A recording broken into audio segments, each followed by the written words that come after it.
At the end of the war, Major Healy, who joined the Labour Party, made his first ever conference speech as Labour was elected to government. I made a fiery speech in uniform. I said a thing I deeply regret since, that the upper classes in Europe were dissolute, depraved and decadent.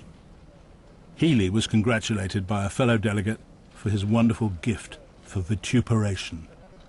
Healy became Labour's foreign policy advisor and was elected a Leeds MP in 1952. Now on the right of the party and fiercely anti-communist, he was invited onto a BBC programme to question a former comrade. And we are here to ask questions of John Gollan as the Secretary of the British Communist Party. Could I give you a specific example, Gollan? Now, one of the things that puzzles me about the Communist Party is that it doesn't only kill its opponents from time to time, but it kills its own leading members. During the 1935 purges of the army, 80% of all the generals in the Red Army were shot for espionage and treason.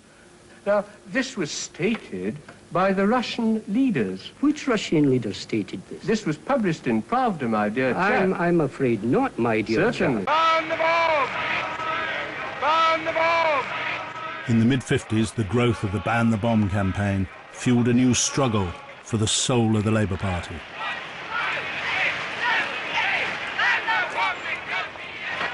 Labour left-wingers like Michael Foot were convinced that Britain should unilaterally renounce its nuclear weapons. Denis Healy on the right believed the CNDers were starry-eyed idealists, and he was determined to tell them what they didn't want to hear. At Labour's conference, Healy confronted the left and revealed what he'd learnt at first hand from a meeting with the Soviet leader, Mr. Khrushchev. He said, "We don't want our grandchildren to call us fools. Do you want your grandchildren to call you fools?" The Russians, the plain fact is, they've said so. Khrushchev has said so in public, do not believe in unilateral nuclear disarmament. They believe in multilateral nuclear disarmament, like the Labour Party. I always feel as a shadow minister, very much like Achilles, who was met, you remember, by Odysseus in hell, in the old Greek fable of the Odyssey. And Odysseus asked him what he felt about it, and Achilles said, "I'd rather be the meanest swineherd on earth than king of all the shadows." And I feel that very much too.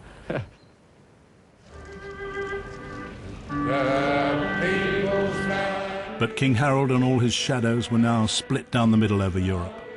The left were passionately against the common market,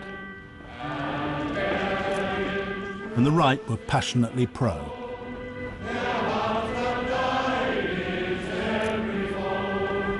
Like from the outside was as if you were against the common market, in favour of it, and then you changed your mind. And one of your political colleagues said that you'd said to him, "I've always ratted on the common market, but I've always done it at the wrong time." I might well have said that because I'm liable to make humorous remarks, which sometimes hang like albatrosses round my neck. In 1972, the Albatross man was made Shadow Chancellor and seemed to revert to his pre-war Marxist roots. We're going to introduce a tax on wealth. I warn you, there are going to be howls of anguish from the 80,000 rich people who are rich enough to pay over 75% on the last slice of their income. Comrades, the battle begins here in this hall this week. Let us make sure we win it. Healy had achieved his aim of becoming an instantly recognisable public figure. He'd taken on the time-honoured role of the Labour bogeyman of the moneyed classes as the country was descending into ungovernable chaos.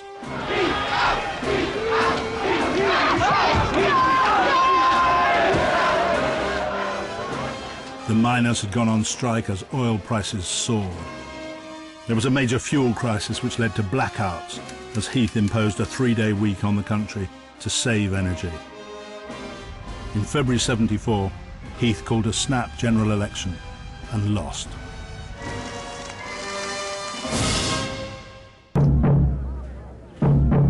Harold Wilson suddenly stunned the political world in 1976 after 2 years back in office.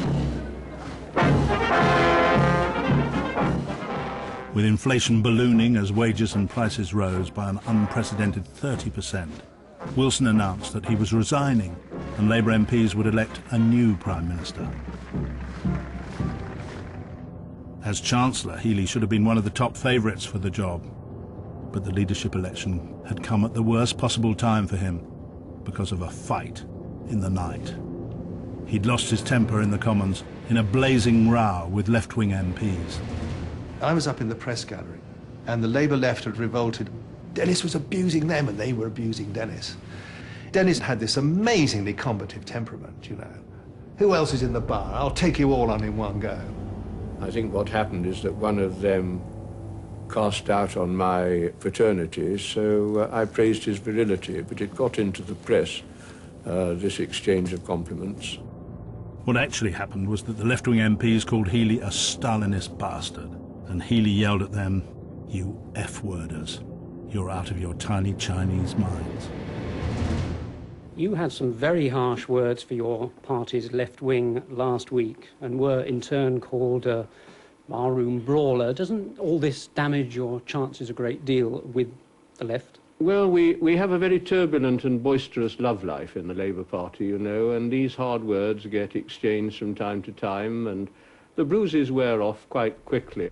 Not, I think, that Dennis could have ever won, whether he'd insulted the left wing or not. I mean, they really disliked him intensely. I'm going to negotiate with the IMF on the basis of our existing policies. But when I say existing policies, I mean things we don't like as well as things we do like. It means sticking to the very painful cuts in public expenditure on which the government's already decided. That's what it means, and that's what I'm asking for. That's what I'm going to negotiate for, and I ask the conference to support me in that cause. The hard-left Tony Benn wanted Britain to set up a siege economy and have nothing to do with the IMF. He and Jim Callaghan sought to curb public sector pay, but ran head-on into union power. The public service workers came out on strike across the country in what became known as the Winter of Discontent. Hospital patients were turned away, the dead were left unburied, and the rubbish went uncollected as public services and transport ground to a halt. Don't forget how the people out on strike are suffering. They're living on bloody £6 a week strike payment. People laugh and joke, but they are living on bread and jam.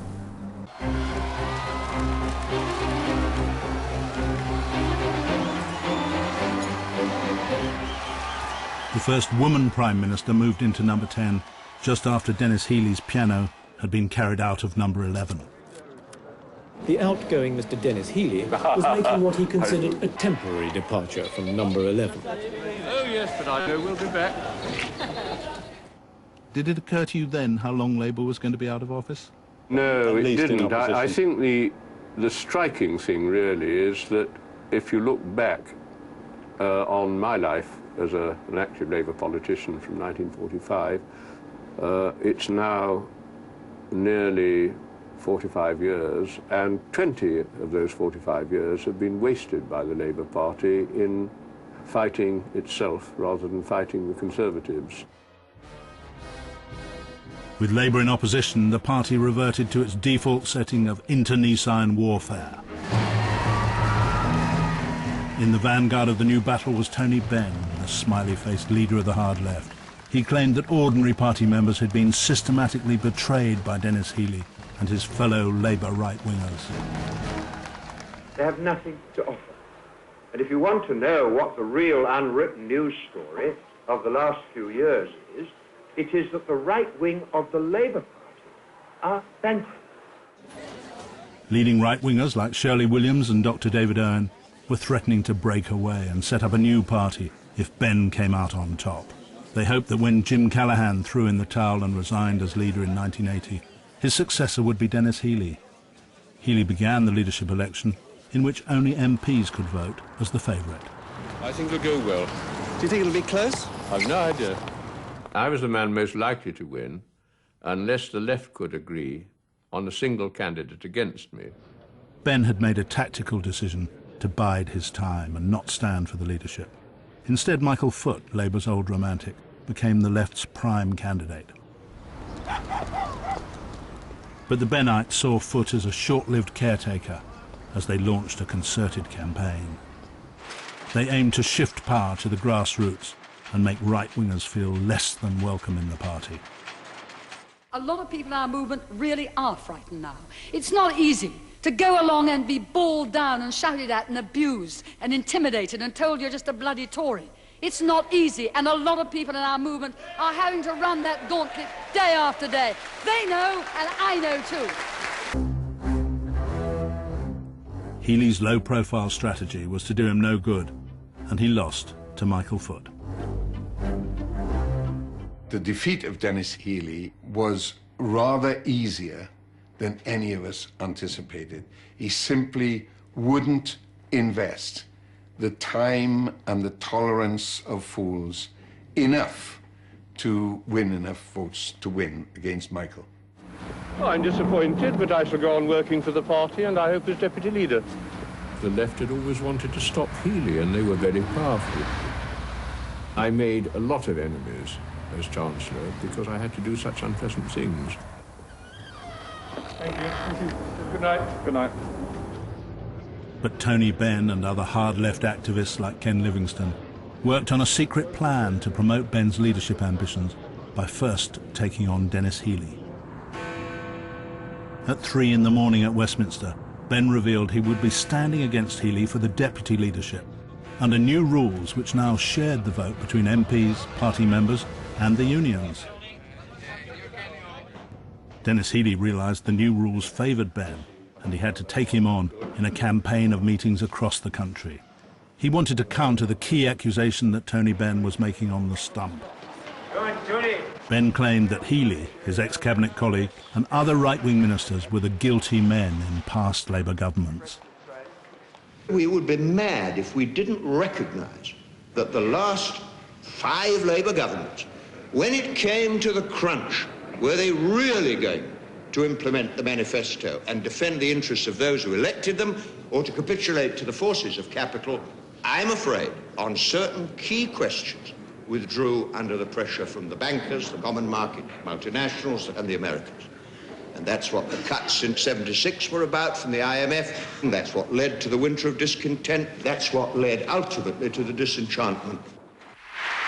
These people continually accuse the last Labour government, of which some of them were unprotesting members, of betraying the electorate. They do their best to undermine confidence in the current party leadership, and they use barefaced lies to support their campaign of vilification. Benn's supporters, who included a very motley group, the anarchists, the Socialist Workers' Party, the International Marxist Group, Militant Tendency, even the Posadists, who believed that socialism would be brought to the world by superior beings from outer space who had great technological ability, typical Bennites, I suppose. They came and howled me down at conference after conference.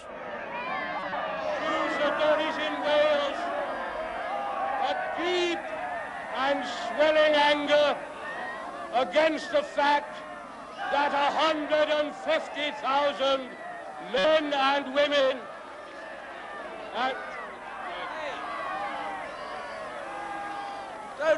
Don't some of you who've been yelling understand you're playing the Tory game when you play that sort of game?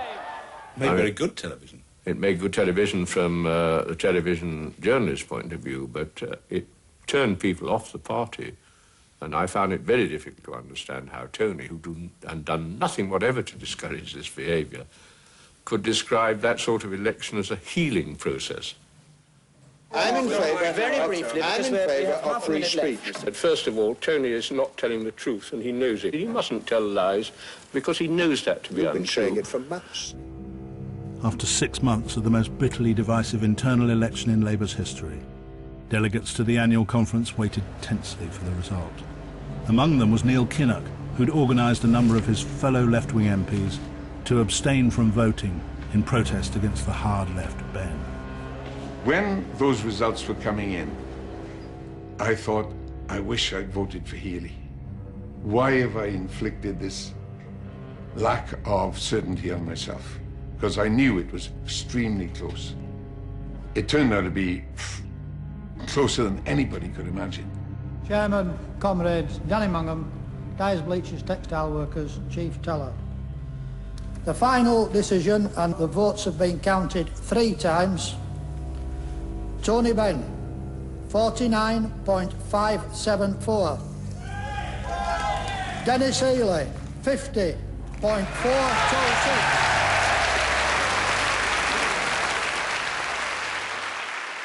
Healey had won by an eyebrow, but later that night, Benn's supporters in the hard left claimed it was they who'd gained the victory.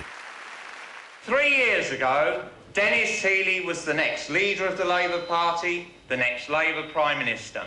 No one today can have any illusions about the change that has taken place in the Labour Party. The shift has become irreversible.